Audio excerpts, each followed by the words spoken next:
જય મોગલમાં ફેમિલી મારા વિડીયોમાં તમારા બધા હાર્દિક સ્વાગત કરું છું। કેમ છો બધા મજામાં જઈશો ને? આજે આપણે ઘણા દિવસ પછી આપણે વિડીયો ચાલુ કર્યો છે અને વાગી ગયા છે 3:30 અત્યારે ને આપણે જવાની છે તળાજા, કેમ કે આપણે આજે વેફર બનાવવાની છે તો બટેટા લેવા જવાનું છે।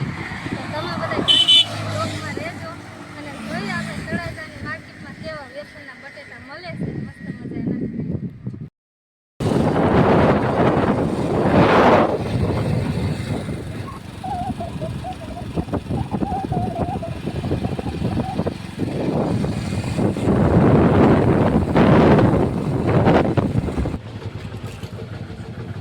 કેવી છે?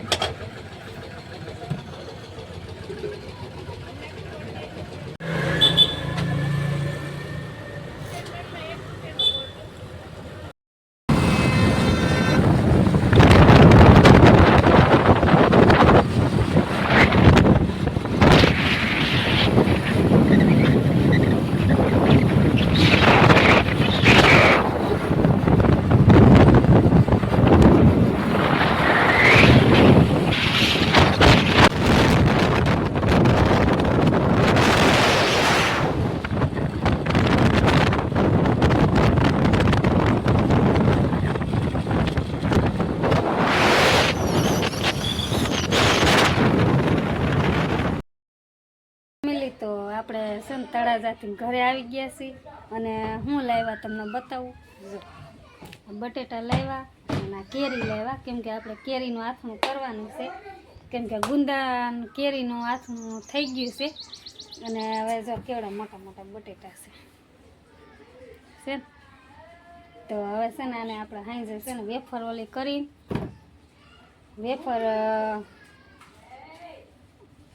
કે વેફર ને બટેટાની છાલ બધી કાઢીને પછી છે ને એની વેફર પાડવાની છે અને કેરીનું આથણું પણ કરવાનું છે। ગુંદાનું આથણું કર્યું હતું એ અમે પહેલાં કરી નાખ્યું હતું અને હવે કાલે આપણે ગોળ કેરીનું કરવાનું કાં?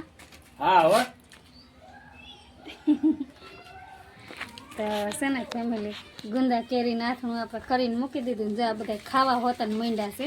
ગુંદા કેરીનું આથણું કેવું હતું? સારું અરે એટલે આપણે આ વર્ષમાં જ કર્યું છે, પણ કેટલા 5-6 દી થયા કાં? હા 5-6 દી થયા। અને જો તમારે બધાના ગુંદા કેરીની રેસીપી જોતી હોય તો મને કોમેન્ટમાં કહેજો, હું જરૂર રેસીપી મૂકીશ ગુંદા કેરીની। પણ આ કેરીનું આપણે ગોળ કેરીનું આથણું કરી, જો કે બધાને આવડતું જ હોય તોય છતાં તમે બધા કોમેન્ટ કરજો તો આપણે આ વર્ષમાં આપણે 2 આથણા કર્યા છે, એક ગુંદા કેરીનું અને એક ખાલી કેરીનું કરવાનું છે, ગોળ કેરીનું।